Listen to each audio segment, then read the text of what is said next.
Hello दोस्तों, आपका Pradeep study circle में स्वागत है।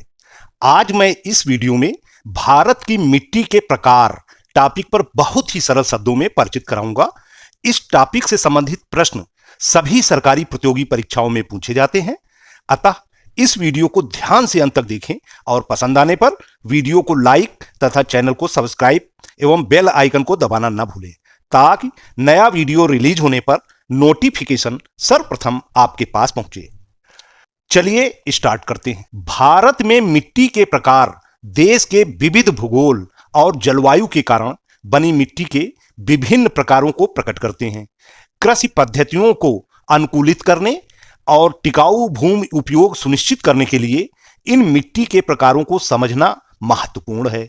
इस वीडियो का उद्देश्य भारत में पाई जाने वाली विभिन्न प्रकार की मिट्टी, उनकी विशेषताओं, रासायनिक गुणों और प्रत्येक मिट्टी के प्रकार के लिए सबसे उपयुक्त फसलों का विस्तार से अध्ययन करना है।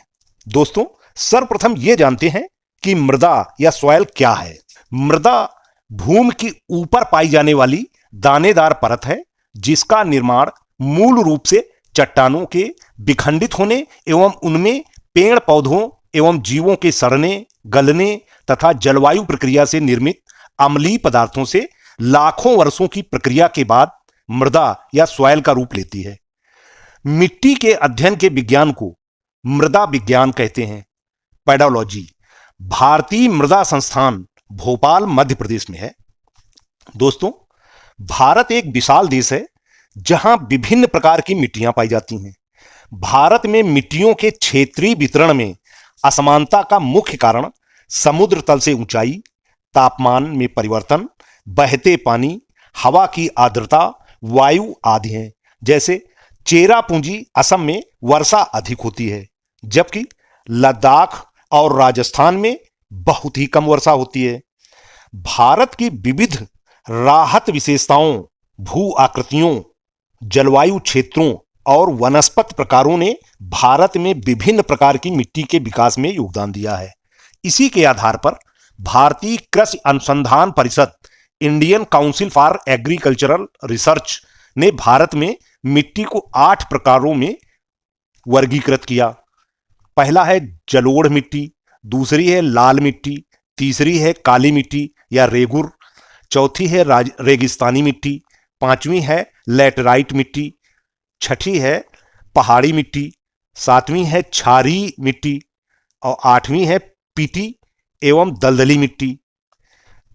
अब हम इसको एक एक करके व्याख्या करते हैं।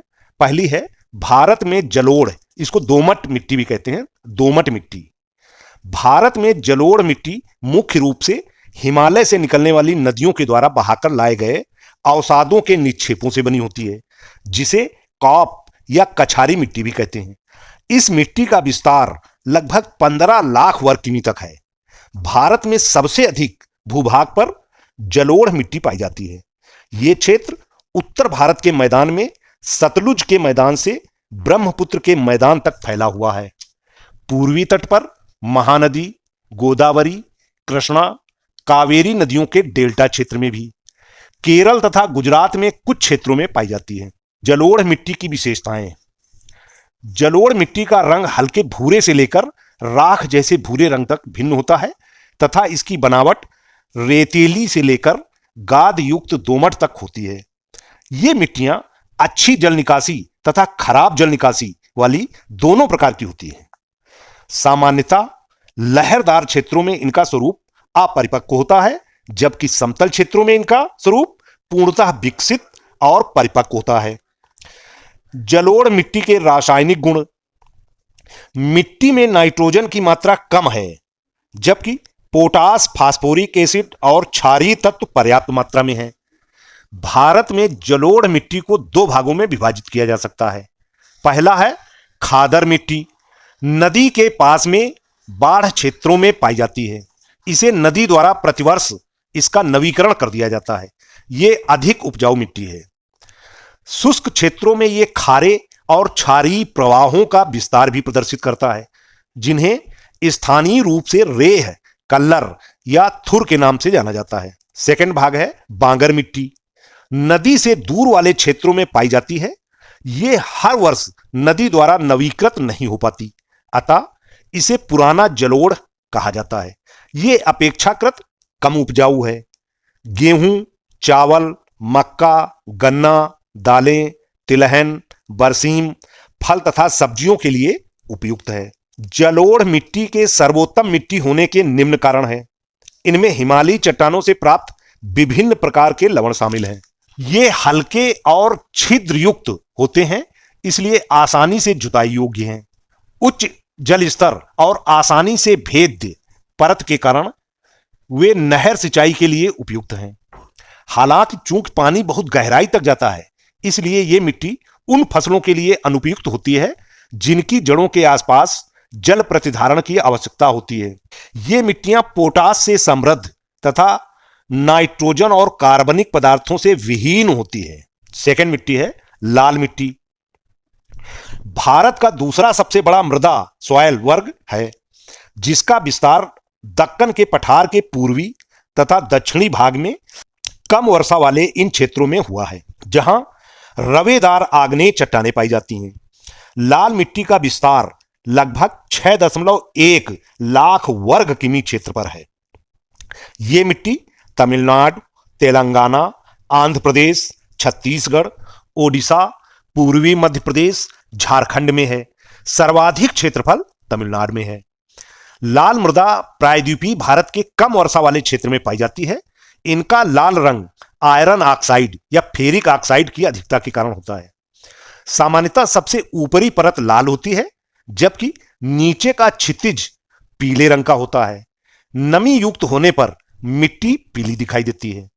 इस मिट्टी की अन्य विशेषताओं में छिद्रपूर्ण और भुरभुरी संरचना, चूना, कंकर और कार्बोनेट की अनुपस्थिति और घुलनशील लवणों की थोड़ी मात्रा शामिल है। ये मुख्य रूप से कम वर्षा वाले क्षेत्रों में पाए जाते हैं। इन मिट्टियों में आमतौर पर चूना, फास्फेट, मैग्नीशिया, नाइट्रोजन, ह्यूमस और पोटास की कमी होती है। जिन स्थानों पर सिंचाई जल उपलब्ध हैं, वे गेहूं, कपास, दालें, तंबाकू, बाजरा, तिलहन, आलू और बागों के लिए समर्पित है। तीसरी है काली मिट्टी। काली मिट्टी लावा चट्टानों के टूटने से बनी मृदा है। सबसे अधिक महाराष्ट्र में पाई जाती है। टिटेनी फेरस मैग्नेटाइट के कारण मिट्टी का रंग काला होता है। इसी भूमि पर सफेद सोना या कपास ज्यादा उगाया जाता है। उत्तर प्रदेश में झांसी तथा ललितपुर में भी उक्त मिट्टी पाई जाती है। वहां इसे करेल मृदा कहते हैं। ये उत्तरी कर्नाटक, महाराष्ट्र, मध्य प्रदेश, गुजरात में पाई जाती है। काली मिट्टी की विशेषताएं: इस मिट्टी में पानी को बनाए रखने की उच्च क्षमता होती है। गीले होने पर वे ठोस और दृढ़ होते हैं तथा सूखने पर उनमें चौड़ी दरारें पड़ जाती हैं। दूसरे शब्दों में, बरसात के मौसम में गीले होने पर वे बहुत फूल जाते हैं और चिपचिपे हो जाते हैं।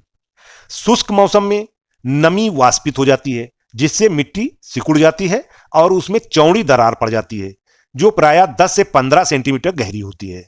इसके परिणाम स्वरूप प्राकृतिक स्वजुताई प्रभाव उत्पन्न होता है। धीमी गति से अवशोषण और नमी के क्रमिक नुकसान के कारण काली मिट्टी लंबे समय तक नमी बनाए रखती है, जिससे फसलों, विशेष रूप से वर्षा आधारित फसलों को शुष्क अवधि के दौरान भी टिके रहने में मदद मिलती है। ये मिट्टी आमतौर पर चिकनी होती है। इनमें लोहा, चूना, कैल्शियम, पोटास, एल्युमिनियम और मैग्नीशियम प्रचुर मात्रा में होता है। हालांकि इनमें नाइट्रोजन, फास्फोरस और कार्बनिक पदार्थों की कमी होती है। ये मिट्टी अत्यधिक उत्पादक है, इसीलिए इसमें कपास, दालें, बाजरा, अलसी, तंबाकू, गन्ना, सब्जियां और खट्टे फलों की खेती के लिए उपयुक्त है। चौथी है रेगिस्तानी मिट्टी। ये भारत के पश्चिमी भाग वाले शुष्क क्षेत्र में दक्षिणी पंजाब, दक्षिणी हरियाणा, राजस्थान, गुजरात का कच्छ क्षेत्र आता है। इस मृदा में खाद्यान्न उगाया जाना संभव नहीं। इंदिरा गांधी नहर से पानी की उपलब्धता ने पश्चिमी राजस्थान की रेगिस्तानी मिट्टी के कृषि परिदृश्य को बदल दिया है। ये मिट्टियां मुख्य रूप से बाजरा, दालें, ग्वार और चारे के लिए उपयुक्त हैं। इन फसलों में पानी की कम आवश्यकता होती है। पांचवा है लैटराइट मिट्टी। इस मृदा के निर्माण हेतु दो प्रमुख परिस्थितियां हैं कि 200 सेंटीमीटर से अधिक वार्षिक वर्षा और अधिक गर्मी। उपरोक्त परिस्थितियां भारत में 3 जगह ही पाई जाती हैं। पहली, पश्चिमी तट पर मालाबार पर्वत श्रेणी क्षेत्र, और दूसरा है ओडिशा तट पर, तीसरा है शिलांग पठार पर। तो सर्वाधिक क्षेत्रफल केरल में, उसके बाद महाराष्ट्र में। इस मिट्टी में आयरन तथा एल्युमिनियम के ऑक्साइड की प्रचुरता पाई जाती है। चाय, काफी, मसाले, काजू आदि अधिक उगाए जाते हैं। लैटराइट मिट्टी हवा के संपर्क में आने पर तेजी से और अपरिवर्तनीय रूप से कठोर हो जाती है। यही गुण इसे दक्षिणी भारत में भवन निर्माण हेतु ईंटें बनाने के लिए सबसे उपयुक्त है। छठी है भारत में पर्वतीय मिट्टी। हिमालय के साथ साथ जम्मू कश्मीर, हिमाचल प्रदेश, उत्तराखंड, सिक्किम तथा अरुणाचल प्रदेश में पर्वतीय मृदा पाई जाती है। इस मृदा में ह्यूमस की अधिकता होती है, जिस कारण अम्लीय गुण आ जाते हैं। अतः पर्वतीय ढालों पर सेब, नाशपाती एवं चाय की खेती की जाती है। इस मृदा को पूर्ण विकसित मृदा नहीं मानी जाती है। सातवीं है लवणीय और क्षारीय मिट्टी। यह मिट्टी अधिक सिंचाई वाले क्षेत्रों में पाई जाती है। अधिकांश हरित क्रांति वाला क्षेत्र पंजाब, हरियाणा, पश्चिमी उत्तर प्रदेश, उत्तरी राजस्थान है। इस मृदा को रेह या कल्लर के नाम से जानी जाती है। इन मिट्टियों को जल निकासी में सुधार, जिप्सम या चूना डालकर तथा लवण प्रतिरोधी फसलों जैसे बरसीम, ढैंचा और अन्य फलीदार फसलों की खेती करके पुनः प्राप्त किया जा सकता है। आठवीं है पीट एवं दलदली मिट्टी। पीट युक्त मिट्टी भारी वर्षा वाले क्षेत्रों जैसे केरल एवं तमिलनाडु के तटों पर जल जमाव के कारण पाई जाती है। पीट मृदा का विकास गीली भूमि पर वनस्पतियों के सड़ने से हुआ है, अतः इसमें ह्यूमस की मात्रा अधिक पाई जाती है। दलदली मिट्टी में सबसे अधिक ह्यूमस पाया जाता है।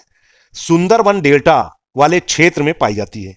दोस्तों, यहां यह भी जानना आवश्यक है कि यदि पीएच वैल्यू 7 से कम है तो मिट्टी अम्लीय है। अम्लीयता दूर करने के लिए मिट्टी में चूने को मिलाया जाता है, और यदि पीएच वैल्यू 7 से अधिक है तो मिट्टी क्षारीय है। क्षारीयता कम करने के लिए जिप्सम का प्रयोग किया जाता है। दोस्तों, उक्त टॉपिक से संबंधित कुछ महत्वपूर्ण प्रश्न जो प्रतियोगी परीक्षाओं में आ सकते हैं बताने जा रहा हूं। प्रश्न 1 है भारत में सबसे उपजाऊ मिट्टी कौन सी है? इसका उत्तर होगा जलोढ़ मिट्टी या दोमट मिट्टी। दूसरा प्रश्न है पुरानी जलोढ़ मिट्टी को अन्य किस नाम से पुकारा जाता है? उत्तर है इसका बांगर। तीसरा प्रश्न है नई जलोढ़ मिट्टी को अन्य किस नाम से जाना जाता है? इसका उत्तर होगा खादर। अगला प्रश्न है सफेद सोना या कपास की खेती के लिए सर्वाधिक उपयुक्त मिट्टी कौन सी है? इसका उत्तर होगा काली मिट्टी। पांचवा प्रश्न है लावा के प्रवाह से किस प्रकार की मिट्टी बनती है? इसका उत्तर होगा काली मिट्टी। अगला प्रश्न है किस तत्व की उपस्थिति के कारण लाल मिट्टी लाल रंग की दिखाई देती है? इसका उत्तर है आयरन ऑक्साइड के कारण। अगला प्रश्न है काली मिट्टी किस तत्व के कारण काली होती है? टाइटेनी फेरस मैग्नेटाइट के कारण। अगला प्रश्न है पौधे की सर्वाधिक वृद्धि मिट्टी की कितने पीएच वैल्यू पर होती है? इसका उत्तर है 6 से 7 पीएच वैल्यू पर। अगला प्रश्न है लैटराइट मिट्टी मुख्यतः कहां पाई जाती है? इसका उत्तर है पश्चिमी घाट, मालाबार पर्वत श्रेणी। 10वां प्रश्न है ईंटें बनाने के लिए सबसे उपयुक्त मिट्टी कौन सी है? सही जवाब है लैटराइट मिट्टी। अगला प्रश्न है भारतीय कृषि अनुसंधान केंद्र के अनुसार भारत में कितने प्रकार की मिट्टियां पाई जाती हैं?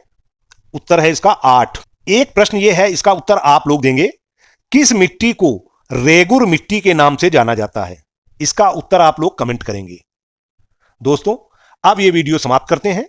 हमें विश्वास है कि यह वीडियो आपको पसंद आई होगी। अगली वीडियो में फिर कोई परीक्षा उपयोगी टॉपिक को जानेंगे। कृपया हमारे चैनल को लाइक व जानने वालों को शेयर अवश्य करें। यदि चैनल को सब्सक्राइब ना किया हो तो सब्सक्राइब अवश्य कर दें। Thank you.